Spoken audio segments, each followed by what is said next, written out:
Hello everyone.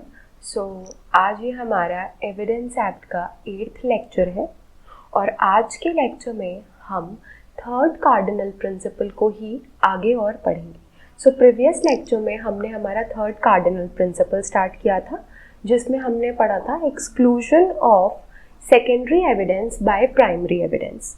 ये हमारा cardinal principle number 3 है और लास्ट लेक्चर में हमने पढ़ा था कि प्राइमरी एविडेंस क्या होता है, सेकेंडरी एविडेंस क्या होता है।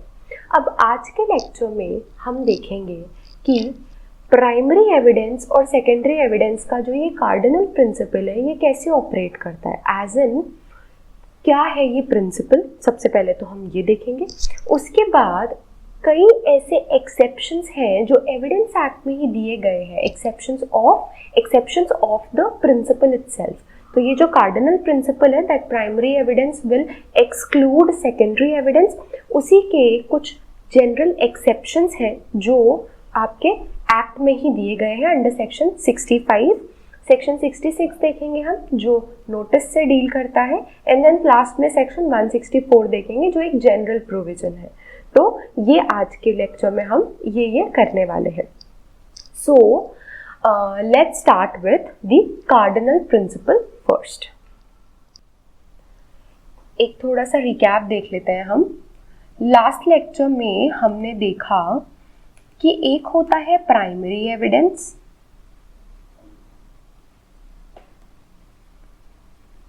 और एक होता है सेकेंडरी एविडेंस। प्राइमरी एविडेंस जो सेक्शन 62 में दिया गया है और सेकेंडरी एविडेंस जो सेक्शन 63 में दिया गया है of evidence act.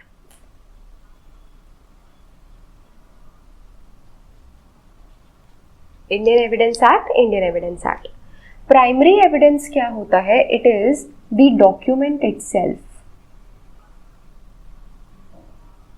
Document itself का मतलब क्या है? डॉक्यूमेंट इटसेल्फ का मतलब है the original document. Primary evidence का मतलब है the document originally, the document itself. Secondary evidence के कई सारे इंस्टेंसेस दिए गए हैं सेक्शन 63 के अंदर। सेक्शन 63 में जो इंस्टेंसेस दिए गए हैं वो कौन से इंस्टेंसेस हैं कि क्या लिस्ट है जिनमें हम सेकेंडरी एविडेंस जिसको हम बोलेंगे, जैसे कि कॉपीज है, copies compared with the original है, copies compared with the copies है, उसमें ट्रांसक्रिप्ट आएगी, ओरल अकाउंट्स आएंगे, सर्टिफाइड कॉपीज आएंगी, counterparts of the party who did not execute them. तो ये सारी चीजें थी आपकी सेकेंडरी एविडेंस में। सेक्शन 63 में बेसिकली कॉपीज से रिलेटिंग है। ये जो है ये ओरिजिनल की बात कर रहा है और ये कॉपीज की बात कर रहा है। ये ओरिजिनल की बात कर रहा है और ये कॉपीज की बात कर रहा है। तो दोनों में ये डिफरेंस है और दोनों का ये मीनिंग है। कल हमने देखा था लास्ट लेक्चर में कि प्राइमरी एविडेंस क्या होता है और सेकेंडरी एविडेंस क्या होता है। अब आज के लेक्चर में हम कार्डिनल प्रिंसिपल को रीड करेंगे। सबसे पहले सेक्शन नंबर 61। अब सेक्शन 61 क्या बोलता है? सेक्शन 61 बोलता है कि अगर हमें किसी भी डॉक्यूमेंट से रिगार्डिंग एविडेंस देना है, किसी भी डॉक्यूमेंट का अगर हमें एविडेंस देना है तो वो आप कैसे दे सकते हो? किसी एक डॉक्यूमेंट का एविडेंस या फिर डॉक्यूमेंट्री एविडेंस को आप दो तरीके से दे सकते हो। That means documentary evidence can be of two types. First is primary evidence, section 62 के अंदर डिफाइंड है, एंड सेकेंडरी एविडेंस जो सेक्शन 63 के अंदर डिफाइंड है। प्राइमरी एविडेंस जो सेक्शन 62 में डिफाइंड है और सेकेंडरी एविडेंस जो सेक्शन 63 में डिफाइंड है। ये बोला है सेक्शन 61 में। सेक्शन 61 एक जनरल डिक्लेरेटरी प्रोविजन है जिसमें सिर्फ इतनी सी बात की गई है कि अगर आपको डॉक्यूमेंट्री एविडेंस देना है तो आप डॉक्यूमेंट्री एविडेंस हमेशा दो फॉर्म में दे सकते हो। एक होता है प्राइमरी एविडेंस या फिर सेकेंडरी एविडेंस। दो तरीके से दे सकते हो, तीसरा कोई तरीका नहीं है डॉक्यूमेंट्री एविडेंस देने का। ऑलराइट, ये तो जनरल चीज हमने देखी। अब कार्डिनल प्रिंसिपल जो है वो कौन से सेक्शन में है? सेक्शन 64 जो है हमारा, section 64 of Indian evidence act, इसमें दिया गया है हमारा कार्डिनल प्रिंसिपल नंबर 3। हमारा कार्डिनल प्रिंसिपल नंबर 3 जो है वो सेक्शन 64 में दिया है। क्या बोला गया है कि contents of the document shall always be proved by giving primary evidence। Contents of the document अगर आपको प्रूव करने हैं तो आपको उसके लिए हमेशा प्राइमरी एविडेंस देना है, सेकेंडरी एविडेंस नहीं देना है। बट इधर एक और चीज लिखी है, except hereinafter mentioned. Except hereinafter mentioned का मतलब है section 65। Except hereinafter mentioned in this act का मतलब है सेक्शन 65, क्योंकि सेक्शन 65 में वो एक्सेप्शनल सर्कमस्टांसेस दिए गए हैं, जिन सर्कमस्टांसेस में आप प्राइमरी एविडेंस की जगह, मतलब ओरिजिनल की जगह, सेकेंडरी एविडेंस दे सकते हो। सो सेक्शन 65 ये वो सेक्शन है जो ये बताता है कि किन सिचुएशंस में सेकेंडरी एविडेंस एडमिसिबल है। सो सेक्शन 65 के अलावा जितनी भी सिचुएशंस होंगी उन सब में सिर्फ प्राइमरी एविडेंस ही एडमिसिबल होगा, सिर्फ प्राइमरी एविडेंस ही एडमिसिबल होगा। सो that is section 64 which is a general declaration, जो हमारा कार्डिनल प्रिंसिपल भी है। तो अगर ये पूछा जाता है कि cardinal principle of primary and secondary evidence कौन से सेक्शन में दिया गया है, तो it is given under section 64, जिसमें ये बात बोली गई है which is a manifest of the cardinal principle. किस तरीके से, उसमें ये बात बोली गई है कि अगर कंटेंट्स ऑफ द डॉक्यूमेंट से रिगार्डिंग हमें एविडेंस देना है तो हम हमेशा प्राइमरी एविडेंस देंगे, accept हेरेनआफ्टर mentioned in the act, that is section 65। क्योंकि सिर्फ सेक्शन 65 है जिसमें ये बोला गया है कि कौन से ऐसे केसेस हैं जिन केसेस में आप सेकेंडरी एविडेंस दे सकते हो। दैट मीन्स कौन से ऐसे एक्सेप्शनल सिचुएशंस है, कौन से ऐसे केसेस हैं जिनमें सेकेंडरी एविडेंस जो होगा वो एडमिसिबल होगा, क्योंकि otherwise in every other situation primary evidence can only B admissible. सिर्फ आप प्राइमरी एविडेंस दे सकते हो, आप फिर सेकेंडरी एविडेंस नहीं दे सकते हो। ऑलराइट, तो ये है हमारा cardinal principle number 3 of law of evidence, cardinal principle number 3 of law of evidence. एक बार हम इसको रीड कर लेते हैं। Section 61, section 61 proof of contents of the document. तो अगर आपको किसी डॉक्यूमेंट के कंटेंट्स को प्रूव करना है, दैट मीन्स अगर आपको डॉक्यूमेंट्री एविडेंस देना है, अगर आपको किसी डॉक्यूमेंट के कंटेंट्स को प्रूव करना है, दैट मीन्स अगर आपको डॉक्यूमेंट्री एविडेंस देना है, तो वो आप या तो ईदर प्राइमरी एविडेंस के थ्रू दे सकते हो या फिर सेकेंडरी एविडेंस के थ्रू दे सकते हो, या फिर आप प्राइमरी एविडेंस के थ्रू दे सकते हो या फिर आप सेकेंडरी एविडेंस के थ्रू दे सकते हो। ऑलराइट, इसके बाद हमने देखा सेक्शन 64 जिसमें आपका कार्डिनल प्रिंसिपल दिया गया है, जिसमें आपका कार्डिनल प्रिंसिपल दिया गया है। सेक्शन 64 क्या बोलता है? सेक्शन 64 बोलता है proof of documents by primary evidence, कि अगर आपको किसी भी डॉक्यूमेंट को प्रूव करना है, दैट मीन्स आपको किसी भी डॉक्यूमेंट के कंटेंट्स, उसके टर्म्स, किसी भी चीज़ को प्रूव करना है, इन शॉर्ट अगर आपको डॉक्यूमेंट्री एविडेंस प्रोड्यूस करना है तो हमेशा it must be proved bye, कोई भी डॉक्यूमेंट के लिए आप किस तरीके का एविडेंस दोगे? Primary evidence.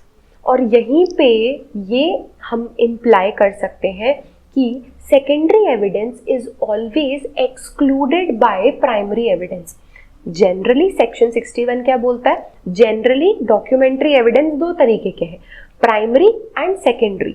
बट सेक्शन 64 वहीं पे एक कार्डिनल प्रिंसिपल प्रेजेंट करता है और ये बोलता है कि भले ही आपके डॉक्यूमेंट्री एविडेंस दो तरीके के होंगे, बट जब आपको प्रूव करना है कोई डॉक्यूमेंट तो आप primarily in the first place हमेशा आप प्राइमरी एविडेंस दोगे। आप स्टार्टिंग में फर्स्टली ही कभी भी सेकेंडरी एविडेंस नहीं दोगे। आप प्राइमरीली फर्स्टली हमेशा प्राइमरी एविडेंस दोगे, except cases hereinafter mentioned. Except cases hereinafter mention का मतलब है सेक्शन 65। तो सेक्शन 65 में कुछ ऐसे एक्सेप्शन दिए गए हैं, कुछ ऐसे सिचुएशंस, कुछ ऐसे सर्कमस्टांसेस दिए गए हैं जिसमें ये बोला जाता है कि अगर इन सर्कमस्टांसेस में primary evidence, that is the original document, is not available or it cannot be produced or it cannot be obtained, so in those cases, only in those exceptional circumstances under section 65 secondary evidence will be admissible, otherwise not। Otherwise आपको सिर्फ primary evidence देना है। और section 65 में भी आप section 65 को भी अगर आप अप्लाई कर रहे हैं तो भी आपको सेक्शन 66 की प्रोसीजर को फॉलो करना है, सेक्शन 66 के फॉर्मेलिटी को पूरा करना है। सो बेसिकली अगर आपको किसी डॉक्यूमेंट को प्रूव करना है तो आप इन द फर्स्ट प्लेस, आपकी फर्स्ट प्रेफरेंस हमेशा प्राइमरी एविडेंस होगी। बट अगर सेक्शन 65 के सिचुएशन में से किसी एक सिचुएशन की वजह से प्राइमरी एविडेंस दिया नहीं जा सकता है, दैट मीन्स कुछ भी सिचुएशन ऐसी है कि primary evidence cannot be given, so only in that case आप सेकेंडरी एविडेंस दोगे, अदरवाइज नॉट। सो ये है हमारा cardinal principle of law of evidence, cardinal principle number 3 of law of evidence. All right, so अब हमने क्योंकि cardinal principal पढ़ लिया है, अब हम ये पढ़ेंगे कि सेक्शन 65 की जो ये बार बार बात हो रही है, जब मैं बार बार आपको कह रही हूँ सेक्शन 65 के अलावा नहीं कर सकते, सेक्शन 65 के अलावा नहीं कर सकते, सेक्शन 65 में ही सिर्फ सेकेंडरी एविडेंस जो है वो एडमिसिबल है, अदरवाइज नहीं है। तो ये 65 है क्या, सेक्शन 65 क्या कहता है, अब हम ये देखेंगे। सो सेक्शन 65 क्या बताता है? सेक्शन 65 आपको वो सिचुएशंस बताता है व्हेन सेकेंडरी एविडेंस इज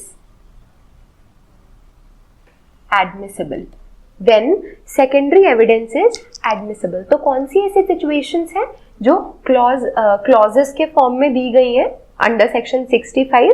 तो उन सिचुएशंस में दिया गया है कि कौन सी ऐसी सिचुएशंस हैं जिसमें सेकेंडरी एविडेंस जो है वो एप्लीकेबल होगा, एडमिसिबल होगा, एक्सेप्टेबल होगा।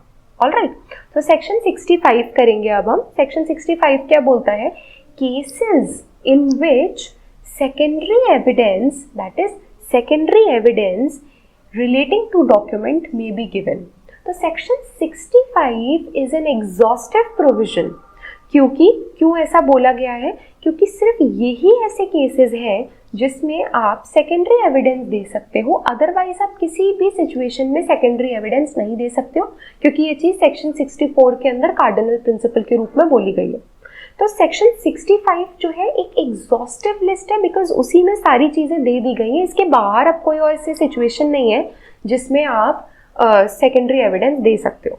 तो it is an exhaustive list. Secondary evidence may be given, यहाँ पे the word used is may, that means section 65 is an enabling provision. It enables the parties to give secondary evidence, but only in the situations which are mentioned in section 65 clause A to clause G. तो clause A से लेके clause जी तक जो situations हैं वो उनमें secondary evidence देने के लिए जो सेक्शन 65 है वो पार्टीज को इनेबल करता है। तो section 65 enables the parties to give secondary evidence in the exceptional situations which are given under section 65 clause A to clause G. All right, तो now let's read कि ऐसी कौन सी situations हैं जिसमें हम secondary evidence दे सकते हैं।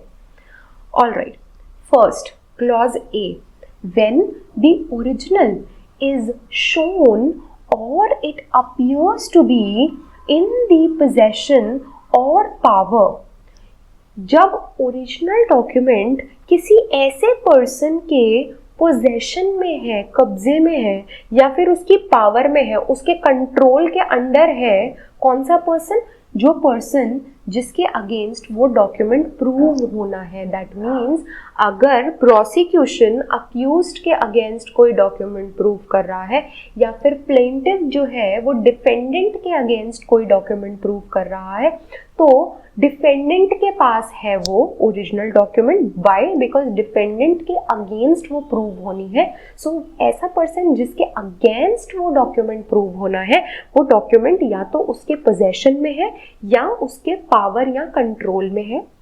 और वो कैसा पर्सन है? वो कोई ऐसा पर्सन है who is out of the reach और not subject to the process of the court, जो या तो कोर्ट के रीच के बाहर है, कोर्ट की जितनी रीच है ये कोर्ट के रीच के बाहर है, या फिर he is not subject to the process of the court. मतलब कोर्ट की जुरिस्डिक्शन के या तो बाहर है वो, या फिर कोर्ट का जो प्रोसेस है वो उसके ऊपर अप्लाई नहीं होता है। मे बी वो किसी दूसरे जुरिस्डिक्शन में है, इसीलिए उस कोर्ट का जुरिस्डिक्शन नहीं लगेगा, उस कोर्ट का प्रोसेस नहीं लगेगा। सो इन एनी केस या तो वो कोर्ट के रीच से बाहर है, या फिर उस पे कोर्ट का प्रोसेस एप्लीकेबल नहीं है। दैट मीन्स ये क्यों बोला गया है? That means it is like यहाँ पे ये चीज इसीलिए मेंशन्ड है to show that the court also can not compel such person to produce the original. Alright, क्योंकि कोर्ट के रीच से ही बाहर है, कोर्ट का प्रोसेस भी उस पर नहीं लगता है, तो ऑब्वियसली कोर्ट भी उसको कंपेल नहीं कर सकता है कोई भी ओरिजिनल डॉक्यूमेंट प्रोड्यूस करने के लिए। ऑलराइट, या फिर कोई वो ऐसा पर्सन है जो लीगली बाउंड है प्रोड्यूस करने के, जिसकी लीगल ड्यूटी है to produce that original document. कोई ऐसा पर्सन है जिसकी लीगल ड्यूटी है कि वो उस ओरिजिनल डॉक्यूमेंट को प्रोड्यूस करे। और जब ऐसे लीगली बाउंड पर्सन को हम नोटिस देते हैं, notice of compelling to produce the document, हमने उसको नोटिस के फॉर्म में इन्फॉर्म किया है या फिर कंपेल किया है कि आप ये डॉक्यूमेंट सबमिट करो, तो नोटिस मिलने के बाद भी ये पर्सन जो है वो प्रोड्यूस नहीं करता है।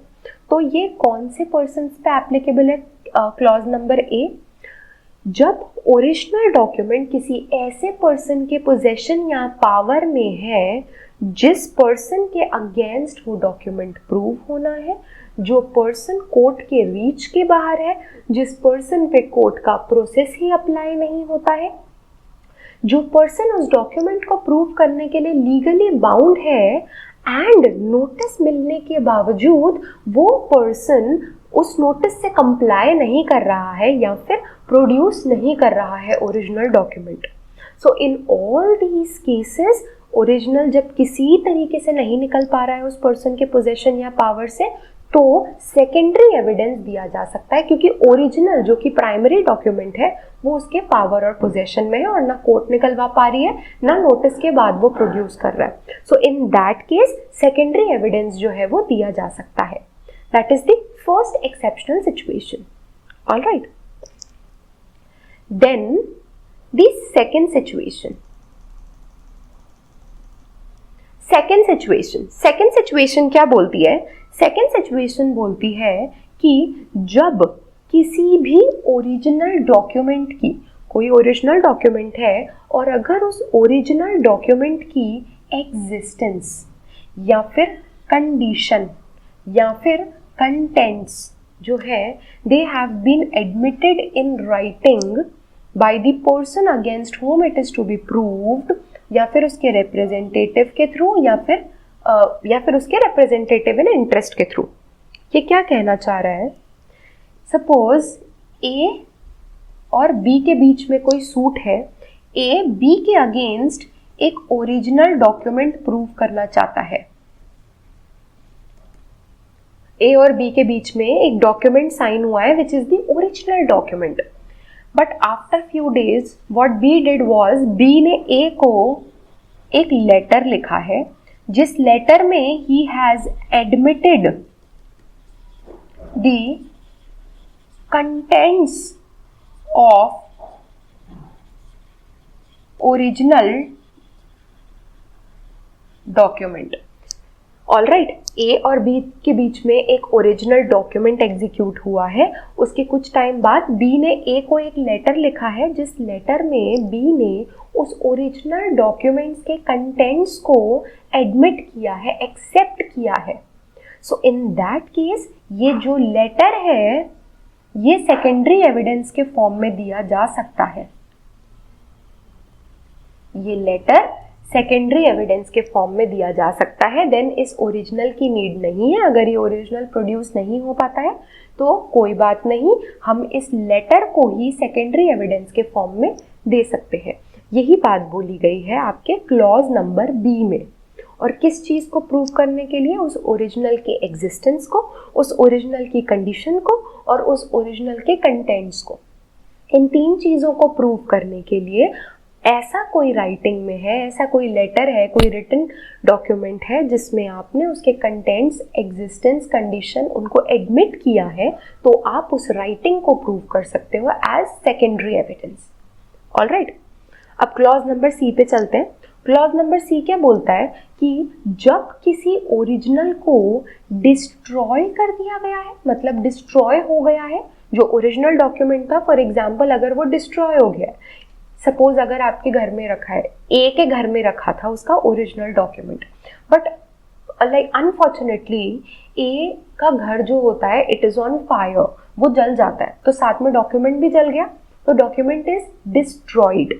या फिर document gets lost without the fault of the party, अगर डॉक्यूमेंट खो जाता है, या फिर when the party offering the evidence, मतलब who is giving the document in evidence of its content cannot, किसी और रीज़न की वजह से जो पार्टी उसको एविडेंस में दे रही है उस ओरिजिनल डॉक्यूमेंट को, वो किसी भी रीज़न की वजह से उसको प्रोड्यूस नहीं कर पाती है।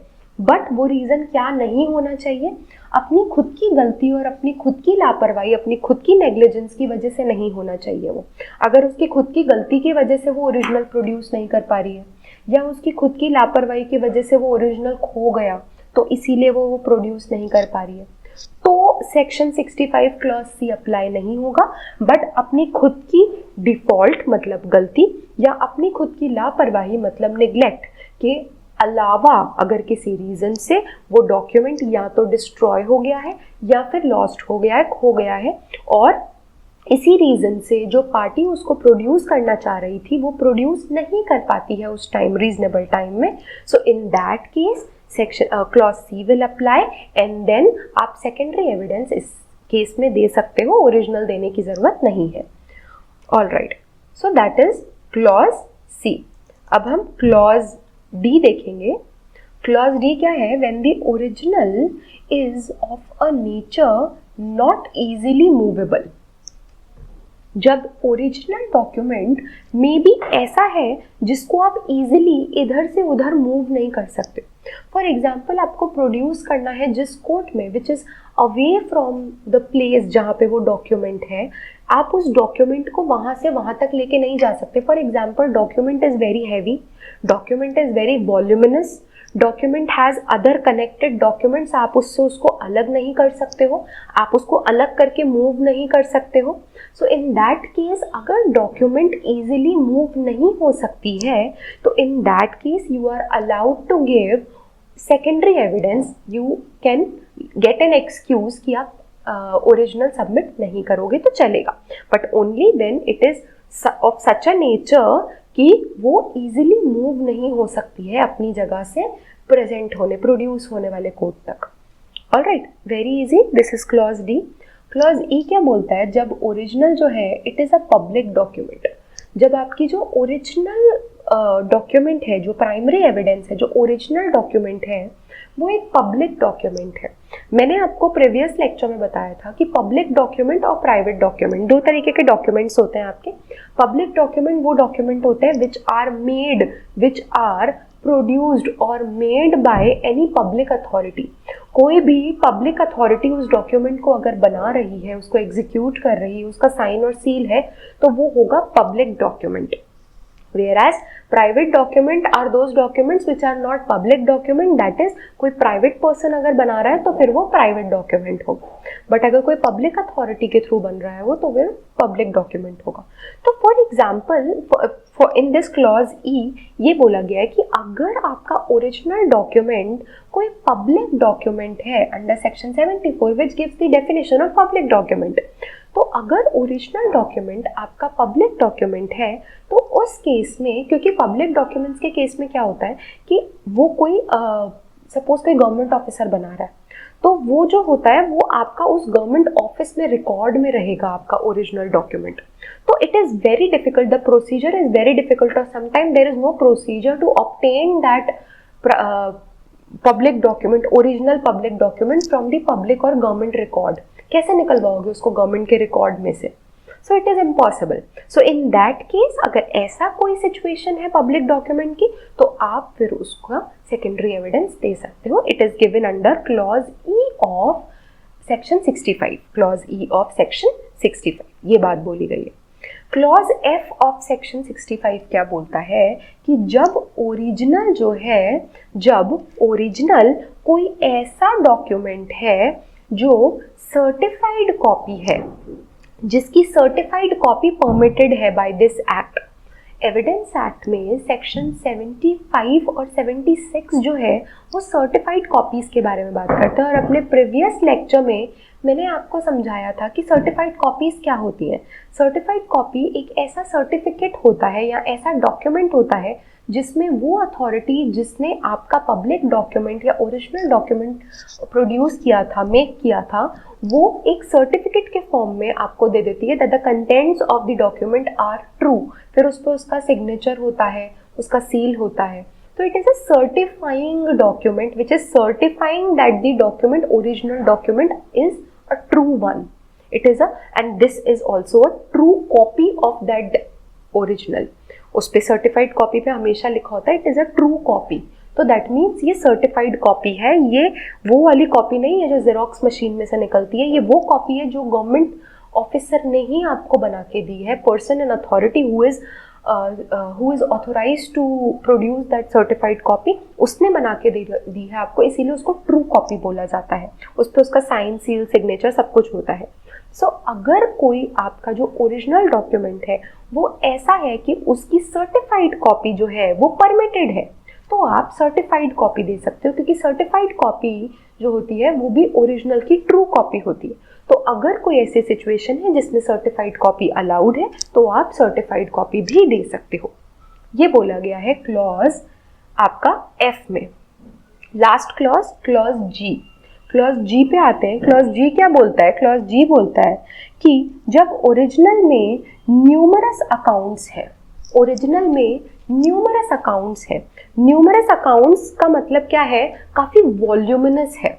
जो आपका ओरिजिनल है it is of heavy volume, वो काफ़ी वॉल्यूमिनस है, उसमें काफ़ी सारे और अदर रिलेटेड डॉक्यूमेंट्स और अदर रिलेटेड अकाउंट्स या अदर रिलेटेड रिकॉर्ड्स हैं, ऑलराइट, जिसके वजह से वो कन्वीनियंटली कोर्ट में एग्जामिन नहीं किया जा सकता है। अब अपने वॉल्यूमिनस डॉक्यूमेंट को कोर्ट में कैसे लेकर आओगे? सो ऑब्वियसली वो कन्वीनियंटली कोर्ट उसको इतना है वो, सो इतने में से इतना सा सिर्फ हमारे यूज़ का है अगर, तो अगर आप कोर्ट को इतने सारे रिकॉर्ड दे दोगे तो it will be very difficult for the court to fetch out what is admissible and what is not out of so much of the data. So that means कि it is not convenient for the court to examine that document, all right? तो आप उसका सिर्फ general result, उस पूरे collection का जो एक छोटा सा पार्ट, जो सपोज एक ही पार्ट है जो एडमिसिबल है, आप सिर्फ वो निकाल के ले आओगे अगर किसी पेपर पे या फिर उसकी कॉपी करवा के, तो वो सेकेंडरी एविडेंस के फॉर्म में एडमिसिबल होगा अंडर क्लॉज जी, अंडर क्लॉज जी, ऑल राइट। तो ये थे सारे क्लॉजेस आपके सेक्शन 65, ये हैं आपके सेक्शन 65 के सारे क्लॉजेस। अब हम देखते हैं कि किस क्लॉज में आपको क्या प्रोड्यूस करना है। अगर क्लॉज ए, सी और डी की बात करें, ए, सी और डी का क्या मतलब है? ए, सी और डी का मतलब है ए जब ऐसे पर्सन के पावर या पोजेशन में है who is not subject to the reach of the court or subject to the process of the court, or who is legally bound but he is not producing it even after the notice. सी क्या बोलता है? सी बोलता है जब destroy या lost हो जाता है अपने खुद के डिफॉल्ट या निग्लेक्ट के अलावा, और डी बोलता है जब ऐसा है which is not easily movable, तो इन दैट केस आप उसकी कोई भी सेकेंडरी कॉपी दे सकते हो, सेकेंडरी एविडेंस दे सकते हो। All right. क्लॉज बी क्या बोलता है? जब आपने किसी भी राइटिंग में उसको एडमिट कर लिया है उसके कंटेंट्स को, तो जो राइटिंग है, जिस राइटिंग में आपने एडमिट किया है, आप सिर्फ वो राइटिंग ही दे सकते हो, उसके अलावा आप कुछ नहीं दे सकते। अब आप ये नहीं बोल सकते कि मैंने एक लेटर में उसको एडमिट किया था, अब मैं उस लेटर की भी कॉपी प्रोड्यूस करना चाहती हूँ एज सेकेंडरी एविडेंस। नो, आपको फिर वो लेटर ही आपका सिर्फ सेकेंडरी एविडेंस होगा, तो आपको उस लेटर को ही प्रोड्यूस करना है जिसमें आपने एडमिट किए हैं उसके कंटेंट्स। All right. नाउ ई और एफ में सर्टिफाइड कॉपी दोगे, दोनों पब्लिक डॉक्यूमेंट से रिगार्डिंग है, तो आप सिर्फ उसकी सर्टिफाइड कॉपी दे सकते हो, उसकी कोई दूसरी जेरोक्स कॉपी, फोटोस्टैट कॉपी, वो सब नहीं चलेगी। आप उसमें सिर्फ और सिर्फ उसकी सर्टिफाइड कॉपी ही दे सकते हो। All right. और क्लॉज जी में जब वॉल्यूमिनस है तो आप उसका जनरल रिजल्ट दोगे ऑफ द डॉक्यूमेंट्स, जो उस सारे डॉक्यूमेंट, जो वॉल्यूमिनस रिकॉर्ड का एक जनरल रिजल्ट है, जो कि कौन निकालेगा? कोई ऐसा पर्सन जिसने वो पूरा रिकॉर्ड एग्जामिन किया है और उसने अपने स्किल्स, अपने एक्सपीरियंस के बाद ये एग्जामिन किया है, ये उसने एनालाइज किया है कि सारे वॉल्यूमिनस रिकॉर्ड में से only this much part is relevant, तो उस पार्ट का सिर्फ जनरल रिजल्ट आप सेकेंडरी एविडेंस के फॉर्म में दे सकते हो, otherwise not. All right. So this was all about section 65, जिसमें हमने वो सारे इंस्टेंसेस पढ़े कि किन किन इंस्टेंस में secondary evidence may be given, because otherwise secondary evidence can never be given, because cardinal principle क्या कहता है कि डॉक्यूमेंट्स को आपको प्राइमरी एविडेंस से प्रूव करना है, एक्सेप्ट सेक्शन 65। तो सेक्शन 65 हमने देख लिया है, इसके बाहर आप सेकेंडरी एविडेंस नहीं दे सकते हो। सेकेंडरी एविडेंस सिर्फ इन सारे केसेस में ही दिया जा सकता है, इसके बाहर आप कभी भी सेकेंडरी एविडेंस नहीं दे सकते हो, आपको प्राइमरी एविडेंस ही दे। अब हम देखेंगे section 66 Indian evidence act, rules as to notice to produce जो है। अब हम देखेंगे रूल्स क्या है नोटिस देने के। हमने जो सेक्शन 65 क्लॉज ए में पढ़ा कि कोई भी ऐसा पर्सन है जिसके पावर या पोजेशन में हमारा ओरिजिनल डॉक्यूमेंट है, वो पर्सन जो कि लीगली बाउंड है डॉक्यूमेंट प्रोड्यूस करने के, but even after giving notice वो प्रोड्यूस नहीं करता। तो वो जो नोटिस की वहां पे बात हो रही है, वो कौन सा नोटिस है? वो वही नोटिस है जो सेक्शन 66 में मैंने अभी पढ़ा। ऑलराइट। तो वो जो नोटिस सेक्शन 65 क्लॉज ए में देने की बात हो रही है, ये वही नोटिस है जो सेक्शन 66 में जिसके रूल्स दिए गए हैं। अब सेक्शन 65 के नोटिस को देने के जितने भी रूल्स हैं वो सेक्शन 66 में है। सो लेट्स रीड इट कि secondary evidence of the contents of the document shall not be given. So section 65 clause A में कंटेंट्स को प्रूव करने के लिए सेकेंडरी एविडेंस तब तक आप नहीं दे सकते हो जब तक जो पार्टी एविडेंस देना चाहती है वो दूसरी पार्टी को जिसके अगेंस्ट आप एविडेंस देना चाहते हो उसे एक नोटिस नहीं दे देते हो, उसे एक नोटिस नहीं दे देते हो। अब ये नोटिस कैसा होगा? ये दो तरीके का नोटिस हो सकता है। सेक्शन 66 में दो तरीके के नोटिस की बात हो रही है। एक notice which is required under law, जो लॉ में दिया गया है, दैट इट इज मैंडेटरी। कई ऐसे मैटर्स होते हैं जिसमें लॉ बोलता है कि आपको नोटिस देना मैंडेटरी है, बट ऐसे कई मैटर्स जहां पे लॉ में नहीं लिखा है कि नोटिस देना मैंडेटरी है, but still the court considers it reasonable.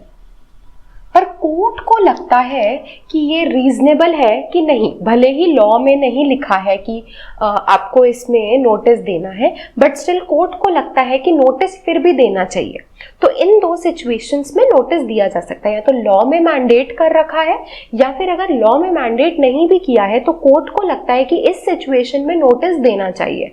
तो ये दो तरीके के नोटिस हैं जो सेक्शन 66 में दिए गए हैं। Alright, whose possession and power, जिसके पोजेशन या पावर में वो डॉक्यूमेंट है, नोटिस उसको दिया जाएगा, और या तो उसके अटॉर्नी को दिया जाएगा या उसके प्लीडर को दिया जाएगा। कौन सा notice? Which is either prescribed by law, जो लॉ में प्रिस्क्राइब किया गया है कि लॉ ने ही बोला है आपको कि ये नोटिस तो देना ही देना, या फिर if no notice is prescribed by law, अगर लॉ में कोई नोटिस नहीं लिखा है तो ऐसा notice which the court considers reasonable, तो ऐसा नोटिस जो कोर्ट को लगता है कि हाँ रीजनेबल है कि देना चाहिए, तो वो नोटिस फिर दिया जाएगा सेक्शन 66 में। ऑलराइट, अब सेक्शन 66 में भी ऐसे कई एक्सेप्शनल सर्कमस्टांसेस दिए गए हैं जिन सर्कमस्टांसेस में नोटिस देने की रिक्वायरमेंट नहीं है, जिन सर्कमस्टांसेस में नोटिस देने की रिक्वायरमेंट नहीं है, provided that such notice shall not be required in order to render secondary evidence admissible in any of the following cases, कि इन सारे सिचुएशंस में, ये जो 6 तक, क्लॉज 1 से 6 तक जो सिचुएशंस दी गई हैं, इन सारी सिचुएशंस में सेकेंडरी एविडेंस देने के लिए नोटिस की रिक्वायरमेंट नहीं रह जाती है फिर। ऑलराइट, और ये कौन से सिचुएशंस है? First, when the document which is to be proved is itself a notice, जिस डॉक्यूमेंट को आपको प्रूव करना है, चाहे ओरिजिनल हो, जिस डॉक्यूमेंट का आप सेकेंडरी एविडेंस देना चाह रहे हो, वो डॉक्यूमेंट अपने आप में एक नोटिस है, वो डॉक्यूमेंट अपने आप में एक नोटिस है। फॉर एग्जाम्पल, उस डॉक्यूमेंट में ही वो चीज लिखी है कि आपको नोटिस, वो नोटिस वाली बात है कि अगर ये डॉक्यूमेंट प्रोड्यूस करना है तो इतने दिन का नोटिस देना पड़ेगा, या आप सेकेंडरी एविडेंस इतने दिनों में दे सकते हो, तो वो अपने आप में एक नोटिस है।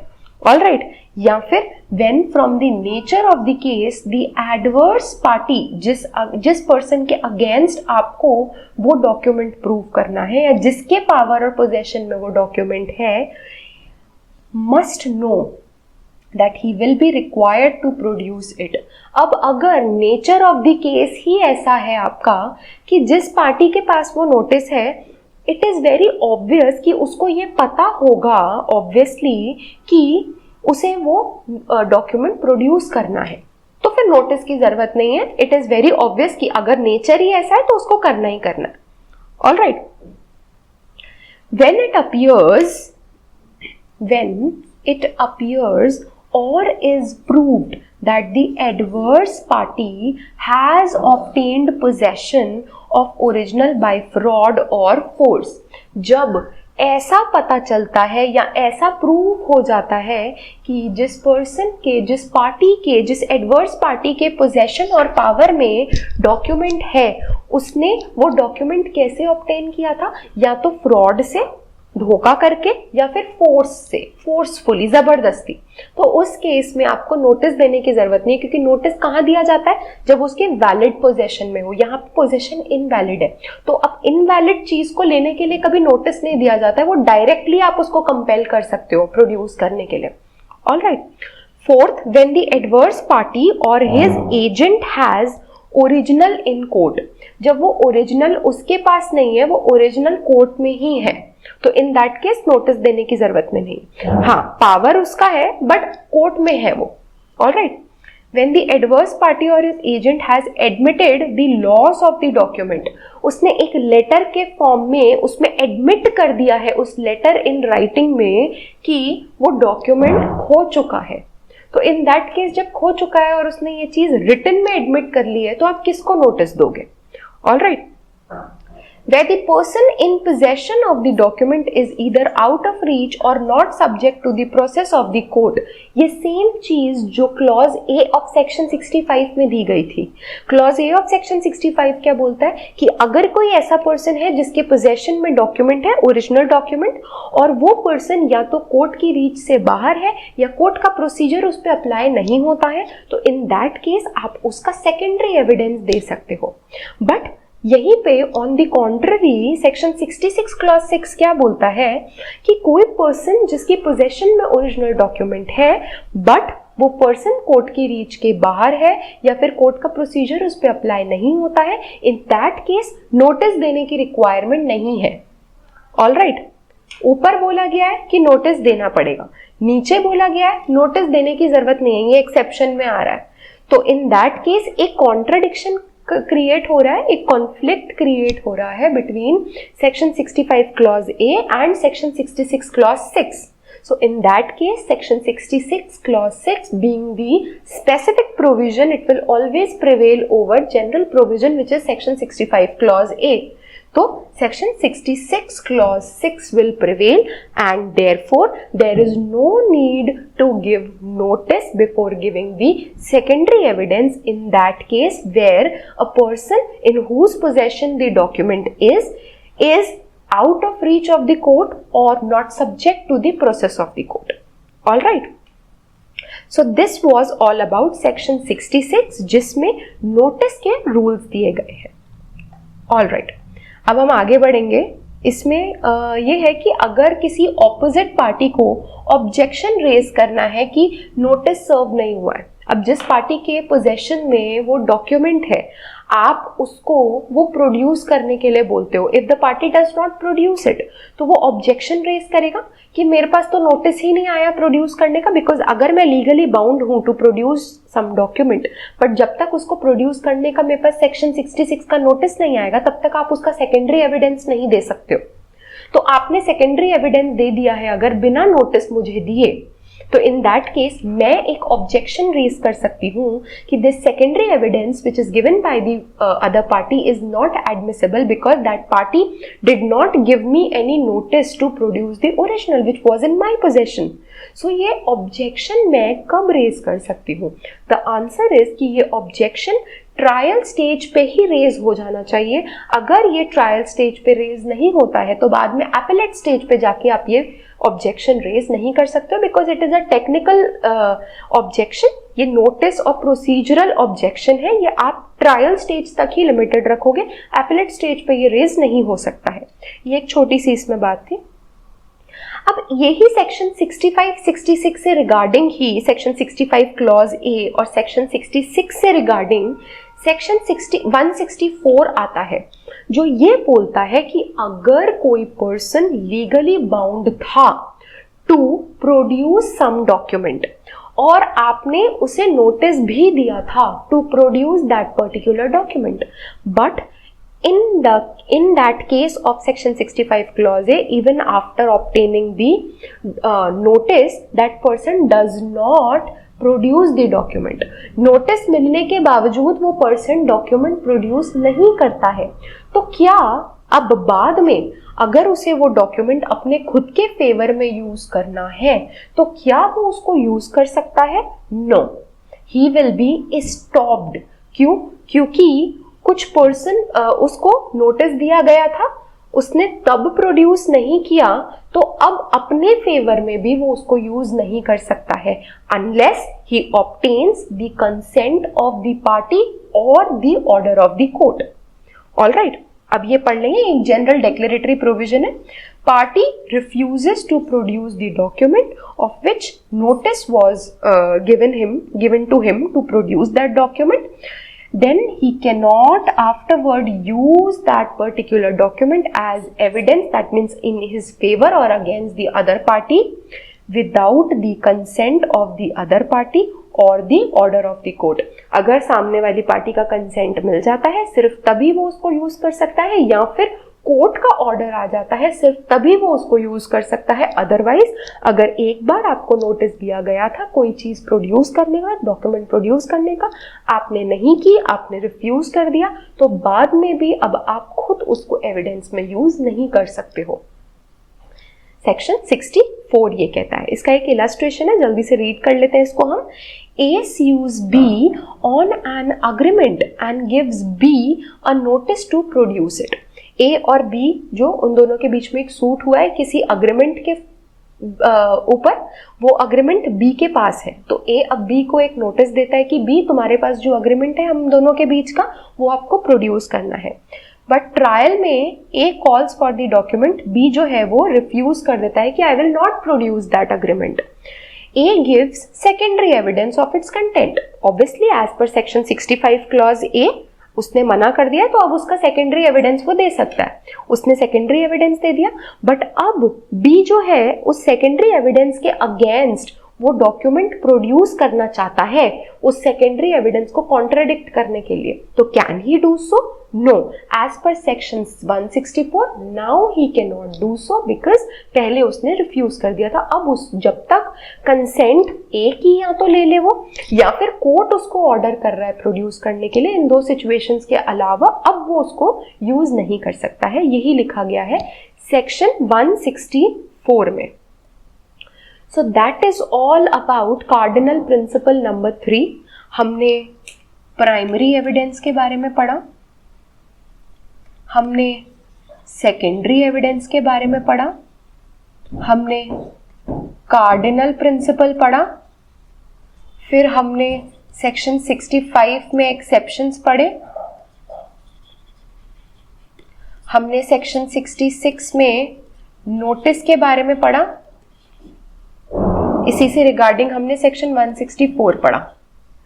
All these are very very important for your exam, be it your prelims, be it your mains.